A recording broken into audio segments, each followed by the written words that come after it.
In Epireia, players are transported to the vibrant and tumultuous period preceding the Peloponnesian War. Through strategic and tactical gameplay phases, each player seeks to maximize their influence, forge alliance, or plan betrayals, all with the aim of dominating classical Greece. Let's do a quick setup and check out gameplay. Place the map board of Greece in the center of the play area. Place the 2 battlefield boards facing each other on the side of the map.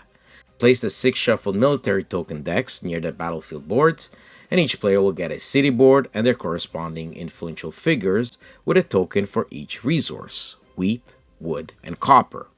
You start with 2 of each. You also get a 12-sided die and 5 city tokens. Place 1 of them on your prestige track and 3 above the resource track. Place the scenario cards face down in 3 separate piles according to the act. Now each player will get their influential figures. You'll choose one and place them on the first spot on your city board. These figures have an attack value of 1 to 3, terrain type, and special ability. You're now ready to play. The game is played in 3 acts. Reveal the act card and read out the story. The card also has a winning condition and prize for the first player to achieve the goal. When done, Act 2 will be revealed, and so on. Players will develop their city to provide the necessary military units for victory on the battlefield. The Great Battle is triggered when the 3rd scenario is completed. Now let's take a look at the phases. The first phase is the development phase, which allows players to use their resources to increase the influence of their city. During this phase, you can donate the same resource to your league between 2 and 8, giving you a prestige point.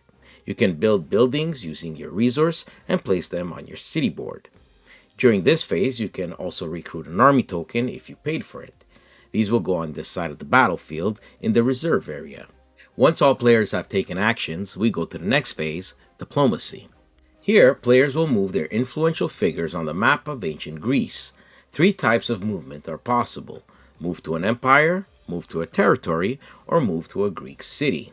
Here, you will move your figures in preparation for the next phase, which is the resolution phase.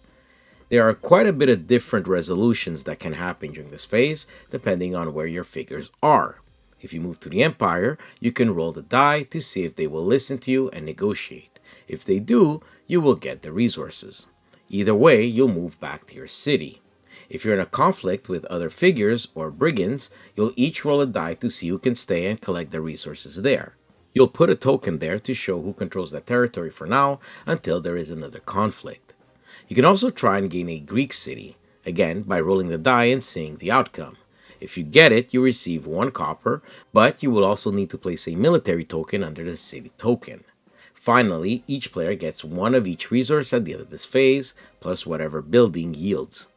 Keep playing like this until you get to Act 4, the Great Battle.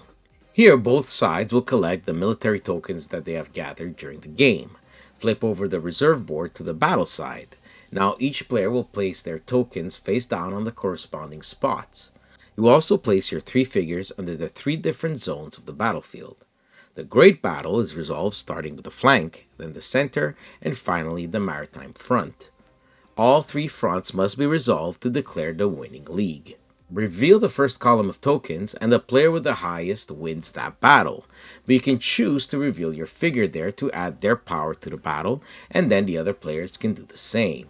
Keep doing this for each column, and the player who won the most of those wins the war. Epireia is a nice twist on war games, with classic artwork that fits the theme very well. The iconography is also very easy to understand, and the long-term strategy and short-term tactics is what makes this game fun, and the last round battle is always exciting. For more information, we left a link in the description for you to check out. And as always, if you like it, back it. Subscribe now to our channel to stay in the loop. If you like our work, help us continue by sharing the channel to your gaming group. Thanks for watching and happy gaming.